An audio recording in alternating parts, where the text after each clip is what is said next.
ज़रा ये सुनिए। वो जो गीत तुमने सुना नहीं। दोस्तों, ये वो आवाज़ है कि जिन्होंने अपनी ज़िंदगी के 54 साल तबलीगी जमात को दे दिए। ये वो आवाज़ है कि जिसको सुनकर पता नहीं कितने लोग मुसलमान हुए हैं और पता नहीं कितने लोग राह रास्त पर आए हैं। लेकिन ये आवाज़ आज इस रंज में क्यों मुब्तला है? क्या तबलीगी जमात भी सियासत की नज़र हो गई है? इसी मौजू पे आज हम करेंगे बात। मैं हूं अब्दुल अज़ीज़ और आप देख रहे हैं हमारा डिजिटल चैनल। अगर आपने इसको सब्सक्राइब नहीं किया तो जल्दी से कर लें और बेल आइकन भी प्रेस कर दें ताकि जो भी हमारी वीडियो हो वो सबसे पहले आप तक पहुंचे। तो दोस्तों, बात करते हैं मौलाना तारिक जमील साहब की। वो आलिम दीन के जिनको किसी भी मकतबा फ़िक्र का बंदा डिसलाइक नहीं करता। उसकी वजह क्या है? उसकी वजह बहुत क्लियर है, क्योंकि ये कभी भी किसी मसलक के ऊपर बात ही नहीं करते। ये हमेशा बात करते हैं प्यार की, मोहब्बत की, इंटर मसलक हार्मनी की, आपस में मिलजुल कर रहने की, एक दीन के ऊपर अमल करने की। इसी वजह से पूरी दुनिया में इनके चाहने वाले पाए जाते हैं।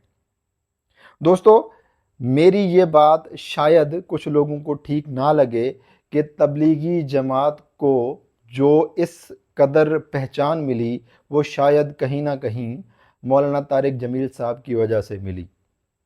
अब इसके ऊपर ठीक ठाक वीडियो भी बन रहे हैं। कुछ उलमा कराम कह रहे हैं जी कि जो शख्सियात हैं वो तब्दील होती रहती हैं, लेकिन जो जमातें हैं उनका नज़रिया और जमातें हमेशा के लिए होती हैं। शायद वो सही बात कर रहे हूँ, लेकिन जो मैंने बात की है वो इस वजह से की है क्योंकि मेरे जैसे और भी बहुत से लोग हैं और मैं बज़ाते ख़ुद भी तबलीगी जमात को जानने लगा मौलाना तारिक जमील साहब के बयान सुनकर। तो आज ऐसा क्यों हुआ कि तबलीगी जमात, वो जमात के जिसकी हम कह सकते हैं कि पूरी दुनिया में पहचान है, पूरी दुनिया में उनके जो है वो मानने वाले हैं, चाहने वाले लोग मौजूद हैं, और उस जमात को एक शख्सियत ने इस लेवल तक ले गए, या हम दूसरे लफ्ज़ों में हम बात कर लें कि मौलाना तारिक जमील साहब को इस जमात ने उस लेवल तक ले गए कि पूरी दुनिया में उनको जाना जाता है, पहचाना जाता है दीन की तबलीग के हवाले से।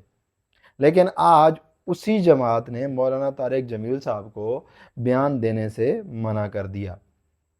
दोस्तों, ये बात है मानसेरा में इज्तिमा की, जहाँ पे जब मौलाना साहब पहुँचे तो वहाँ पे सिक्योरिटी ने कहा जी कि आपको यहाँ पे जो दावत बयान है वो देने की इजाज़त नहीं है।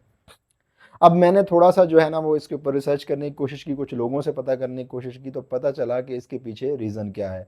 बहुत ही ऑब्वियस रीज़न है, बहुत से लोगों को पता भी है ये बात, क्योंकि मौलाना साहब का काफ़ी अरसे से जो है वो पीटीआई के हक़ में बयान आ रहे हैं, इमरान खान के हक़ में जो है वो बयान आ रहे हैं, जिसकी वजह से मौलाना तारिक जमील साहब को तनकीद का निशाना भी किया जा रहा है बहुत अरसे से।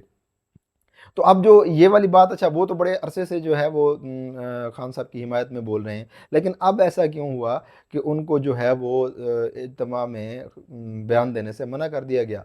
तो उसके पीछे जो लॉजिक बताई जाती है, जो रीज़न बताई जाती है, मे बी मैं गलत हो सकता हूँ, वो ये कि जी जो तबलीगी जमात की शूरा है, उसके जो लोग हैं, जो हेड हैं, जो बड़े लोग बैठे हुए हैं, उन्होंने मौलाना तारिक जमील साहब को बयान देने से मना किया, और इज्तिमाई जो है ना उन्होंने ये बात की और उसके हक़ में वोट दिया कि मौलाना साहब को तबलीगी जमात के किसी भी इज्तिमा में ख़ताब करने की इजाज़त नहीं होगी। अब जो मुझे जिस बंदे ने बताया, वो काफ़ी अरसे से इनको फॉलो करते हैं तबलीगी जमात को, उनका कहना ये है कि जी तबलीगी जमात में भी असर रसूख रखने वाले बंदे हैं। ऐसे बंदे मौजूद हैं शूरा के अंदर जो कि दुनियावी तरह से बहुत ज़्यादा पावरफुल हैं। इस्टेब्लिशमेंट के लोग भी इसमें पाए जाते हैं, रिटायर्ड आर्मी के पर्सनल भी पाए जाते हैं। तो जब खान साहब के हवाले से मौलाना तारिक जमील साहब के बयानात आए, पहले भी आते रहे थे, और रिसेंटली जो बयान आया इरशाद भट्टी साहब के पॉडकास्ट में, उसकी वजह से मजलिस शूरा के जितने भी अरकान हैं वो इस बात से नाखुश थे कि मौलाना साहब खान साहब के हक़ में बयान क्यों दे रहे हैं। अब उनके चलते क्या हुआ कि तारिक जमील साहब को बयान देने से मना कर दिया गया। अब جو ویڈیو آپ نے دیکھی اور آڈیو بھی مولانا طارق جمیل صاحب کی جو ہے وہ لیک ہوئی ہے، یا کچھ لوگ اس چیز کا دعویٰ کر رہے ہیں کہ مولانا طارق جمیل صاحب نے خود وہ ویڈیو، بلکہ انہوں نے آڈیو میں کہا ہے کہ یہ جو آڈیو ہے میں خود لیک کروں گا، لوگوں تک بات پہنچاؤں گا کہ آپ لوگ کس طریقے سے میرے ساتھ بیہیو کر رہے ہیں۔ تو اس میں بھی یہ بات دیکھی جا سکتی ہے، سنی جا سکتی ہے کہ مولانا صاحب کو کس طریقے سے انہوں نے بیان دینے سے منع کر دیا۔ اب دوستو، اتنی بڑی جماعت جن کے لاکھوں نہیں کروڑوں کی تعداد میں فالوورز ہیں، جو کہ صرف سمجھی جاتی تھی کہ یہ دین کی تبلیغ کا کام کرتی ہے، کیا اس میں بھی سیاست ملوث ہو گئی ہے؟ فی الحال تو ایسا ہی لگ رہا ہے کہ اس میں بالکل سیاست ملوث ہو گئی ہے، کیونکہ اس قدر اس پائے کے عالم کو جب آپ نہیں الاؤ کرتے کہ وہ بیان دیں، تو اس کا کیا مطلب ہوا کہ آپ ڈیفینیٹلی کسی ایجنڈے کو پرسو کر رہے ہیں۔ دیکھیں، مولانا طارق جمیل صاحب کے جو اپنے خیالات ہیں، آپ ان سے اختلافات کر سکتے ہیں، بالکل کر سکتے ہیں، لیکن جب وہ تبلیغی جماعت میں آ کے بیان دیتے ہیں تو وہ بیان تو ایسا نہیں ہوتا جس میں وہ عمران خان صاحب کی یا کسی اور پولیٹیکل شخصیت کی واہ واہ کر رہے ہوں، وہ تو وہاں پہ دین کا کام کر رہے ہوتے ہیں۔ تو یہاں پہ تبلیغی جماعت کے جو شورا کے اراکین ہیں، ان کو یہ بات سوچنی چاہیے تھی کہ اتنا اس لیول کا بندہ کہ بھائی اس نے اپنی ساری زندگی جو ہے وہ اس اللہ تعالیٰ کے کام میں تبلیغی جماعت کو وقف کر دی، اس کے ساتھ اس طرح کا سلوک کیا جا رہا ہے۔ تو یہ تو بہت ہی، آپ ایسا سمجھیں کہ جو آپ کے فالوورز ہیں، آپ ان کو یہ میسج دے رہے ہیں کہ نہیں بھائی، جہاں پہ دین کا کام ہوتا ہے، جہاں پہ اتنے بڑے لیول پہ ایک جماعت کام کر رہی ہوتی ہے، وہاں پہ بھی ایسا نہیں ہوتا، وہاں پہ بھی پالیٹکس چلتی ہے، وہاں پہ بھی پاور پالیٹکس چلتی ہے، اور جس کے ہاتھ میں ڈنڈا ہے وہی ہر جگہ پہ اوپر حاوی ہے۔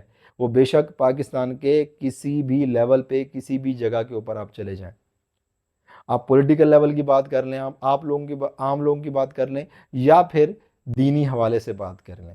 کیونکہ جب ایک اتنے بڑے قد کی شخصیت کو اس طریقے سے اگر روک دیا جاتا ہے تو اس کا مطلب کیا ہوا کہ اس کے پیچھے پھر وہ بڑی طاقتیں ہیں جو کہ ان چیزوں کو کنٹرول کر رہی ہوتی ہیں۔ تو یہ میرا جو سورس تھا، پھر ان کی باتیں جو ہے نا بہت کلیئرلی سمجھ میں آنا شروع ہو جاتی ہیں، تو واقعی ایسا ہی ہے کہ جی اس کو بھی اب اسٹیبلشمنٹ کنٹرول کر رہی ہے، تبلیغی جماعت کو۔